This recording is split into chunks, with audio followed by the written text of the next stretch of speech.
Welcome. I call to order the April 4th Board of Adjustment meeting. And before we start, just a few reminders to have your devices turned off or set on airplane mode. And their instructions are on the agenda. If you see on the back, that has all the information regarding the actions that can be taken by this board. Also, those of you who are the applicants, anybody other than the applicants or the representatives must first sign in with a little piece of paper in order to be heard. And what we'll do is we'll hear the applicant or representative for the applicant first, but everyone coming to the podium, you need to come to the podium and separately speak. Give your name and address, and if you're representing somebody, who you're representing, and if you're with a law office or with something else, your office address. And on that note, we will start with the receiving the minutes of March 21st. Do we have a motion? Motion to receive minutes from the March 21st meeting. I'll second. We have a motion and a second to receive the minutes of the March 21st meeting. Let's vote. Okay. The minutes have been received. The clerk, do you have any continuance requests? We have 4 continuance requests. The first one would be item number 4, case number 14578.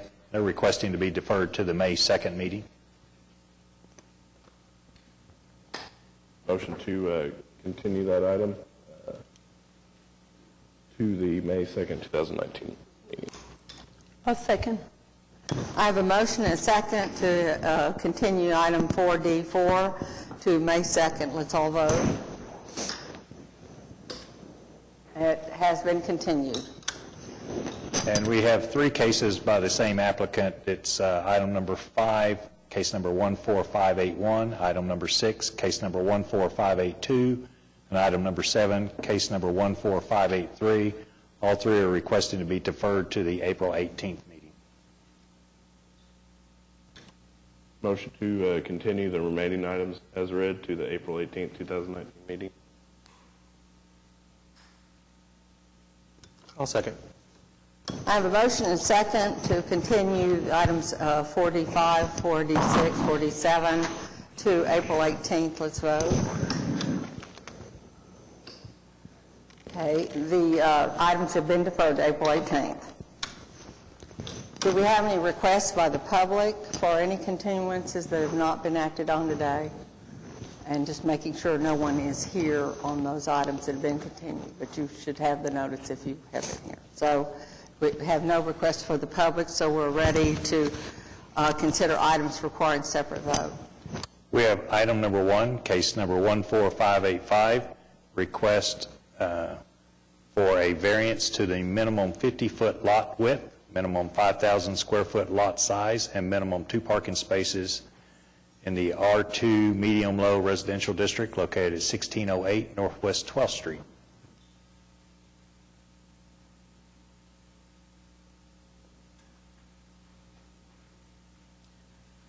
Good afternoon. I'm Cheryl Lovelady. I'm the Executive Director of the Oklahoma City Housing Services Redevelopment Corporation.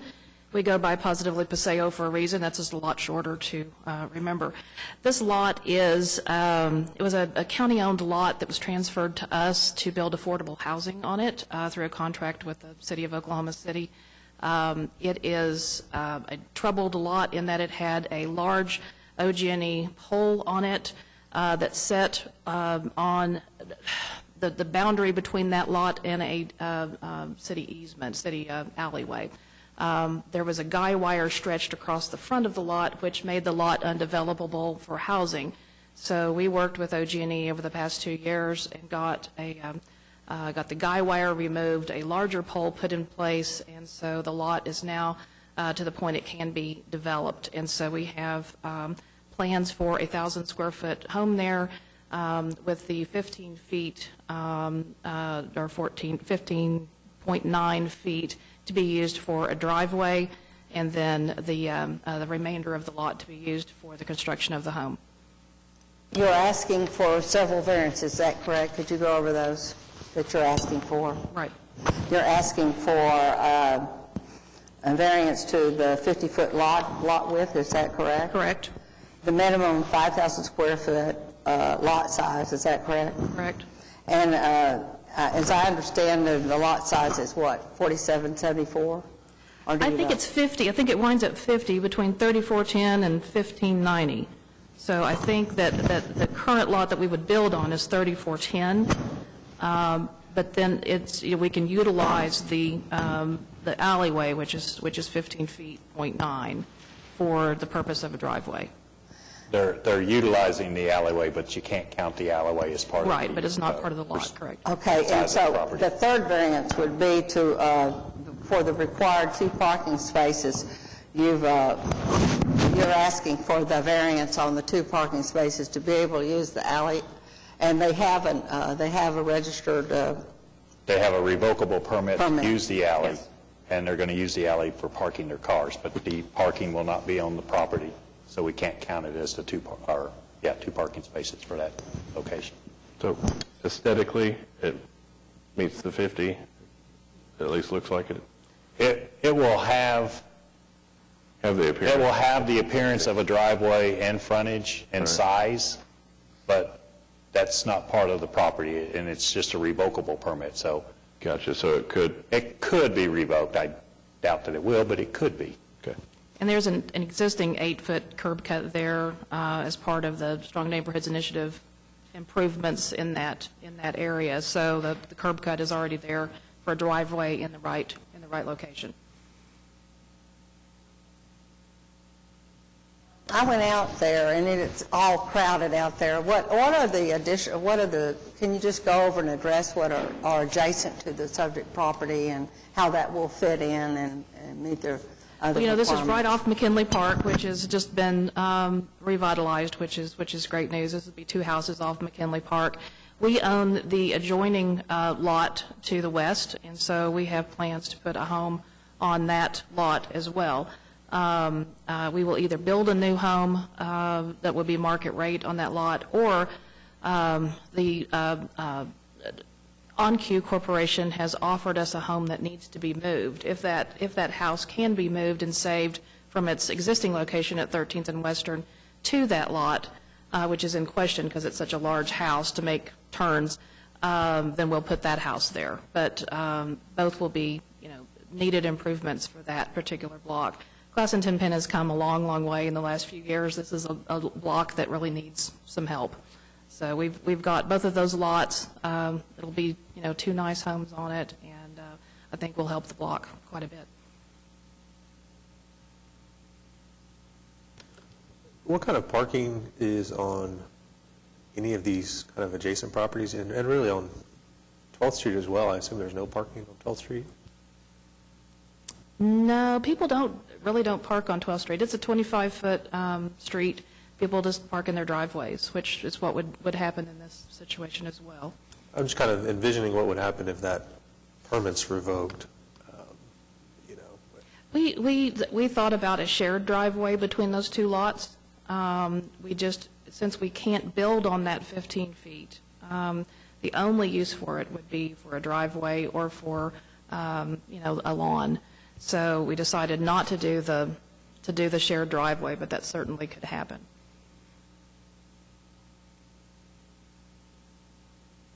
And did you consider and rule out the possibility of closing this alleyway, and eventually getting it vacated? I think it is vacated. Am I correct? It's not? Okay. I thought it was vacated. And then maybe an agreement with that neighboring landowner or something? I mean, I'm just wondering why this was done as a revocable permit instead of something that might be more permanent. I was advised, that was what I was advised to do by planning, and we can certainly revisit any other mechanism. I don't think it's unusual for people to use alleyway if they're having that. Some of the other older neighborhoods, is that correct, John, on that, using the alleyway sometimes for ingress and egress and that kind of thing, if they have a revocable permit or something? Well, the one good thing about this alley is it only goes 140 feet to the other lots. It doesn't go all the way through. So Right, it goes there's really, I doubt that anybody's using it because it only goes back and then stops. Not to say they couldn't drive down in there, but it's doubtful that they would. And the transmission line is over it, so that's really all that's being used for. And if they did close and vacate it with utilities being in there, you would have to leave an easement for the utilities.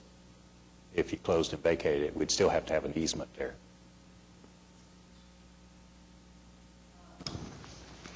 Does anybody else want to be heard on this matter? Board members, do you have any other questions or concerns? Not me. I haven't seen anything that tells me I wouldn't be able to support it. So. Yeah, I can get on board. I'm just trying to think of ways that we can, I'm hoping we're not complicating things in the future by granting the variance. There couldn't be more complicated than this particular lot. It's been a 2-year journey where we're joking that this is the work I've done out so far, and there's not a house there yet. You know, it's been a bunch of missing pieces. We've found everything but Indian burial site. So we'll be excited about getting a nice home there and getting some homeowners into that space. It was pretty unsightly before with the big yellow guy wire across the front, and so I think this is going to really, really help the streetscape a lot to have a pretty home and homeowners there. I'd like just to weigh in a little bit. I think that is a good use for an infill. I think that will build up the neighborhood and develop, and I would be in favor of it, and would hope somebody would do a motion to approve. I will also support it. I've seen the work that SNI has done in the city and how it transforms the neighborhoods when you change the lots. I know you just mentioned you've been working in it for 2 years, so it will make a big difference in that block. So all that said, I believe that everyone has made a comment, and I will move to approve case number 14574 because it meets the statutory requirements for a variance, for all of them. Sorry. I'm sorry, I said the wrong number. Where's my cases here? Case number 14585. I'll second. Third.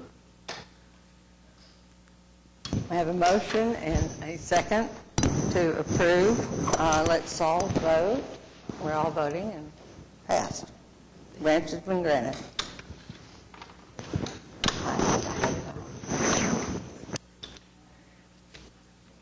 We have item number 2, case number 14587, request for a variance to the minimum 20-foot platted building line in the PUD 989 district located at 1549 Southwest 95th Court. I also have to say here that we have the easement that runs through the property. The applicant brought that in today, and I have that to go into file. David Methvin, 3132 Southwest 140th Street, Oklahoma City, 73170. I'm here to get a variance on a 20-foot build line in the cul-de-sac to a 15-foot. We had the gas line in the back, and prior to this, I worked with DCP on trying to get an easement that was defined, and it was a mess. And finally, they sold it to another corporation, which is Oklahoma Gas Gathering. And I finally got that signed today. That's allowing me to build within 5 feet of that gas line, and then they have the easement to the north of the gas line as well. But in order to reach the 1250 square feet minimum of the neighborhood, I needed 5 more feet on the build line to be able to build.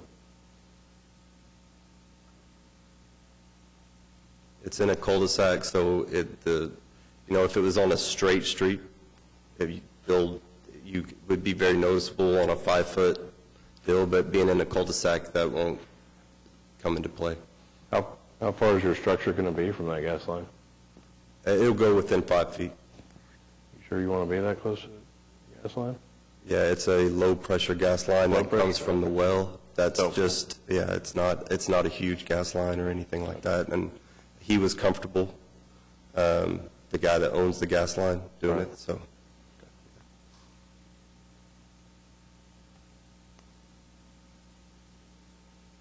I noticed that there's that, is it a detention pond or something that's nearby? Is it- Yeah, just to the thinking? east of it.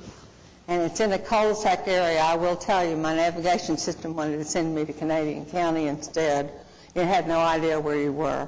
But I did find you by going to 100, Southwest 104th Street. Yeah. And cul-de-sacs are just normally problematic, and I'm just weighing in on that. It appears that you have weighed in all the different variations that are dealing with it, and you do have the easement that prohibits you from building at that location, and you still want to, given all the nearby facilities and other things. I will defer to board members for any other questions. Anybody else? Well, I don't have anybody who signed up. Anybody wish to be heard on this matter other than the applicant?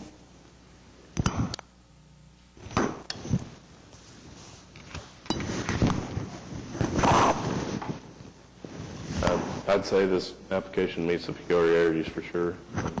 I mean, you're the same way. I don't see any reason why I couldn't support it. Is that a motion? Sure. To approve case number 14587 on the basis that it meets the statutory requirement. I'll second. I have a motion and a second to approve 14587. Please vote. I guess I'm not, I forgot. Thank you. It passed. Thank you. We have item number 3, case number 14589, request to the minimum 9-foot queuing lane width in the O2 General Office District located at 4114 North Classen Boulevard.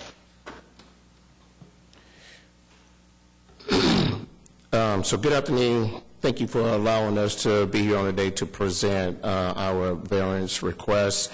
My name is Sam Gaddis. I represent JLL in our collaboration with Bank of America. And also I have the partner that we work with, Gensler, Andrea, who's here, who's also helped out with the additional studies as well as our layout for this facility. And so basically what we are requesting to do is put an ATM at a location that is presented there on the screen, and we are requesting a minimum of 9-foot queue lane there. And we've done the due diligence. Gensler has worked to put together a design, and, you know, we are requesting that we would be able to have that variance. I notice there's a discrepancy between the numbers identified and your attachment that's up here on the display on the screen. Could you please go over that as to which one is going to be narrowed and which one is number 1, 2, and 3 are the different lanes? Because they're identified, I believe, and by letters. So. Absolutely, Ms. Lewis. Would you allow me to call my partner up to the counter, because we've worked really extensively. She's done a lot more of the layout, which would be able to address that real specifically.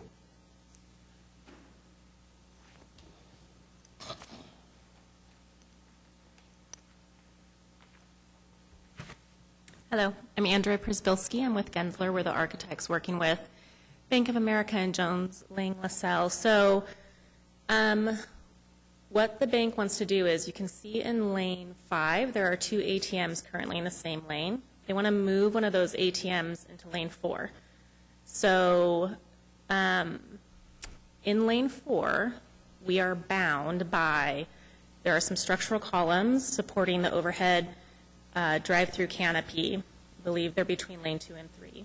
And then we're bound by the existing concrete island for lane 5. So we have sort of limited dimensions between there where we can make this work. So the widest lane that we can make work, I'm sorry, I think the columns are between lane 3 and 4, is 8'6". And I know the city's code says 9-foot wide, but we just physically can't get a 9-foot wide drive lane because of the columns. and because lane 1 and 2 need to stay in operation as drive-through teller lanes. So we really only have lane 3 and 4 to play with, and we're limited by where those column locations are between lane 3 and 4. So you have one that's identified as B1 or B plus. What is that number? What lane number is that? And then you have one identified as A and one identified as B. Right. So A is an existing drive-up ATM that will stay. B is there's an ATM machine in that housing that you see there. They're going to take that machine out and put it to where you see the B plus location, which is lane 4. Does that make sense? And the last lane is going to be still the drive-through, so people who are parking Correct. Bypass. will be able to pass through. Yes. What was the reasoning for doing that? Just offhand, I was To trying to figure out. de-stack. So they call it a de-stack project. So they've got the 2 ATMs in lane 5, and so you can imagine it can cause queuing backup, because if somebody, so if you have 2 cars in there at the same time and somebody in A moves on, all the people behind B still have to wait for B to move on. So I think they want to de-stack them so there's not any kind of queuing backup, and they can get more traffic and sort of open it up a little bit more. Any questions, board members? So it's between 3 and 4 and, I mean, all these lanes, are they 9 feet now? And is it the construction, so they're not there now? Okay, None of them are 9 feet. gotcha, okay. So So my thinking was maybe by building a new concrete island or something to satisfy this B ATM moving over, that would shorten the width, but that's not the case. It's already, they're already all too short, and so what we do actually have to widen the width of the concrete island for the relocated ATM. The bank requires a 4-foot width minimum, so that comboed up with where those columns are, it just puts us, if we put the new concrete island at the face of that column between lane 3 and 4, 8'6" is the max we can get in lane 4, and then lane 3 becomes unusable. It'll just become abandoned. They'll put traffic bollards at either end so people can't drive through. Will the expansion actually widen lane 4? Yes, they're because I kinda- think you can see there today, it's only like 7 to 7, 11 11 and a half, right? Yeah, So it'll widen that to 8.5? as much as we can, yeah. And it just so happens, if it matters, 8'6" is the minimum for the bank standard. Like if we were allowed to do whatever we want, that would be the minimum where they feel like a car can get through and operate at the drive-through ATM. So the bollards, or whatever they're called, will keep the entry of any vehicles, right, where you have them placed? In lane 3, where it becomes unused, yes. And you're contend that the cars will be able to drive through on all the lanes without any problems with the changes? Yes.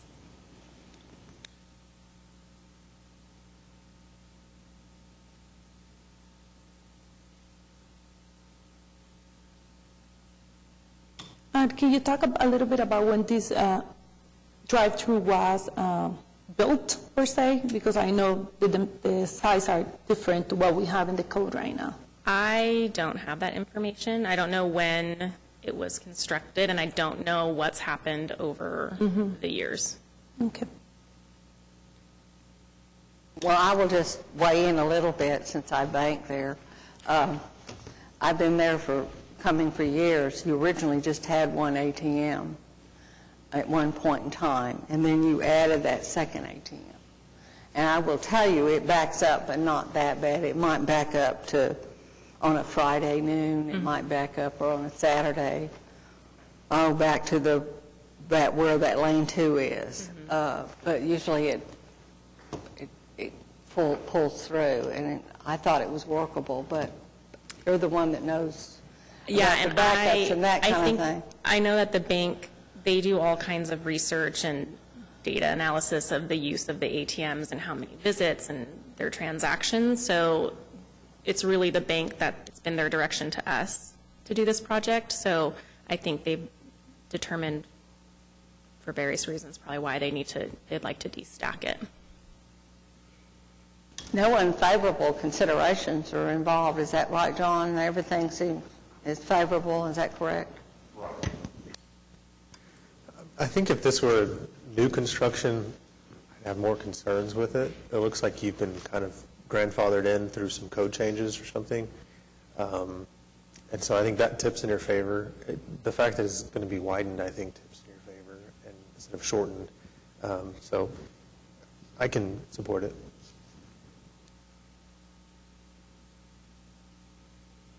Is that a motion, Sam? If there are no other comments, I move to approve variance in case number 14589 for the reason that it meets the statutory conditions for a variance. I'll second. And we have a motion and a second to approve case number 14589. Please vote. The variance has been granted. Thank you.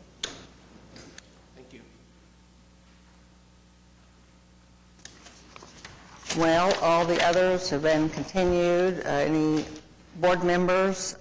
We have no citizens left, so no citizens to be heard. Any board members have any comments or anything they would like to offer? So I guess knowing that, we are adjourned. Thank you.